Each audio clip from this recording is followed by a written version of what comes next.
थप्पड़। मालती, कल समय पर आ जाना, चिंटू के पापा आ गए हैं, अब कुछ समय साथ ही रहेंगे।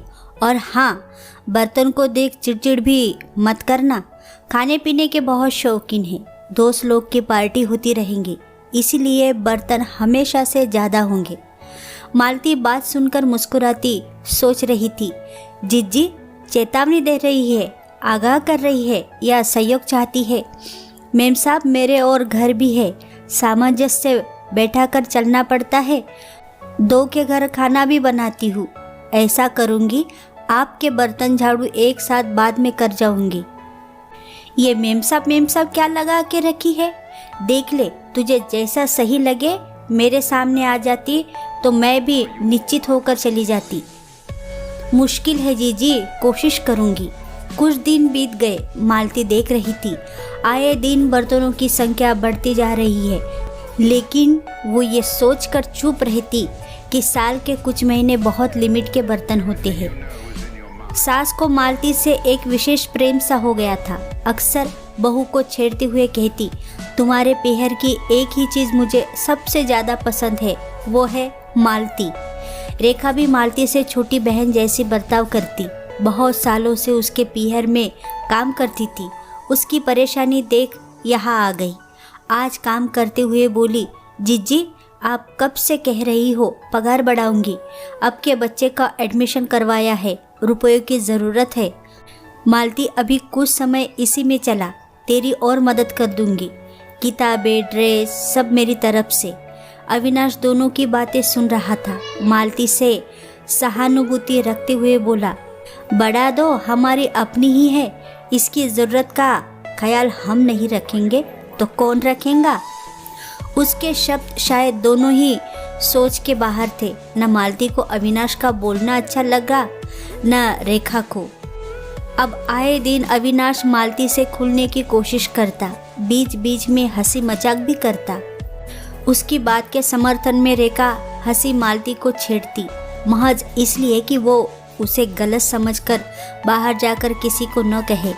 आज सफाई करते हुए मालती कमरे के बाहर पहुंची तो रेखा और अविनाश की आवाज़ें आ रही थी।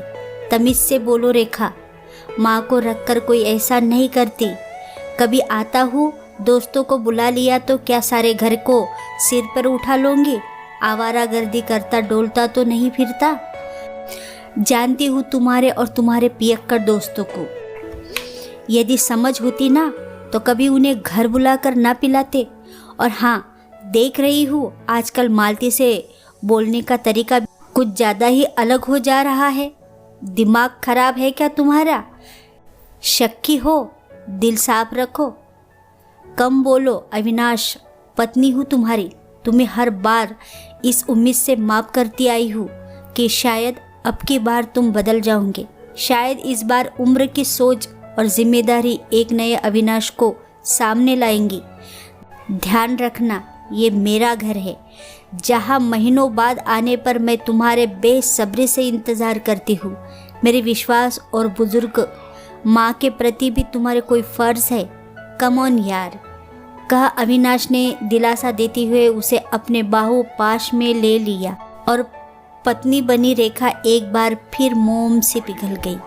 अविनाश को आए काफ़ी दिन बीत गए। रेखा ने मालती से कहा, तू कल दिन में आ जाना, परसों मैं और साहब शादी में निकलने वाले हैं, मैं कल घर ही मिलूंगी। रेखा को अचानक काम के सिलसिले में बाहर जाना पड़ा। जब लौट कर आई तो देखा मालती जोर से चिल्ला रही थी और माँ उसे डांटकर चुप करवाने में लगी थी। ऐसा वैसा समझा है क्या साहब, गरीब हूँ और गरीबी में ही खुश हूँ। आप जैसे अमीरों पर थूकती हूँ, जिसे सिर्फ पैसा दिया लेकिन संस्कार ढेले भर की भी नहीं।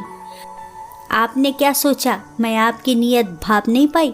अरे ईश्वर ने औरत को तीसरी आँख दी है, जिससे वो अपना भला बुरा सब सोच सकती है। इज्जत से जीती हूँ, आपकी तरह ईमान नहीं बेचती। वो जो जिज्जी है जिनकी वजह से टिकी हूँ, कोई और होता तो दया आती है उनके ऊपर। आज मुझे मुझसे भी ज़्यादा गरीब वो लग रही है। चुप कर बेटी, चुप कर।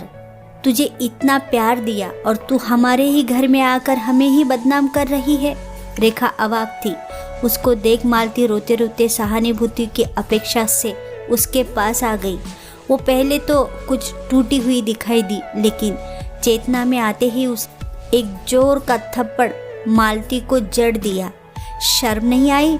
जिस थाली में खाया उसी में छेद किया। अपना भला चाहती है तो निकल जा मेरे घर से। जीजी, मालती के आंसू रुकने का नाम ही नहीं ले रहे थे, लेकिन वो चुपचाप वहाँ से चली गई। मैं जानता था रेखा, तुम मुझे समझूंगी। तुम सही कह रही थी, इससे दूर रहना सही था। बस, कह मालती का थप्पड़ अविनाश को झकझोर गया। चुप, बिल्कुल चुप। मैं जानती हूँ कौन कितने पानी में है। आज तक तुम्हारी हर गलत बात बर्दाश्त करती आई, इस उम्मीद के साथ कि तुम बदलोगे। लेकिन जिसने कभी गलती स्वीकार ही नहीं की, वो क्या बदलेगा? तुम क्या सोचते हो मैं सच से वाकिफ नहीं? सच यही है कि मुझे मालती पर पूरा विश्वास है। उसे हमेशा के लिए सिर्फ इसलिए भेजा कि तुम्हारी गंदी नज़रों से बच सके। वह एक मजबूत औरत है। आज की घटना उसे और पक्का कर देंगी, लेकिन मैं तुम्हें गलत ठहराकर उसके नज़रों में शायद इतना नीचे गिर जाती कि कभी उठ ही नहीं पाती। समय बीत गया। मालती कभी रेखा से सामना नहीं कर पाई। हाँ, उसे ये ज़रूर पता चला कि जीजी ने अविनाश को छोड़ दिया है। सास बहू साथ रहती है। एक दिन अचानक सास को झटका लगा और चल बसी। अपने बच्चों के साथ मालती आज अकेली स्वाभिमान से जीवन जी रही है, लेकिन अब अक्सर बीमार ही रहती है। आज बहुत सालों बाद मालती रेखा के घर दिखाई दी। ठक ठक। जी, मुझे जीजी से मिलना है। उनकी तबीयत थोड़ी। जानती हूँ, कह मालती अधिकार से अंदर चली गई। जीजी कह जैसे ही रेखा के गले मिला, उसके आंसू छलक पड़े।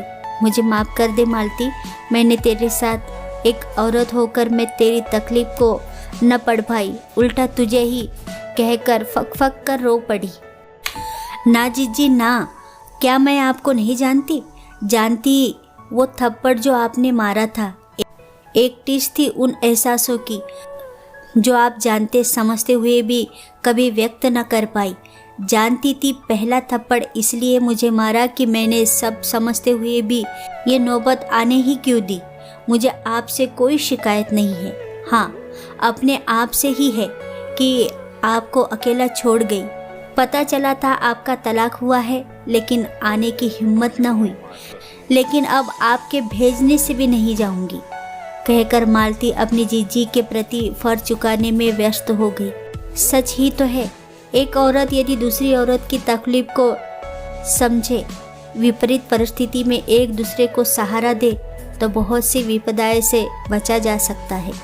जिस दिन एक महिला दूसरी महिला को सहयोग करेंगी, उसी दिन से बदलाव की हवा बहनी शुरू हो जाएंगी।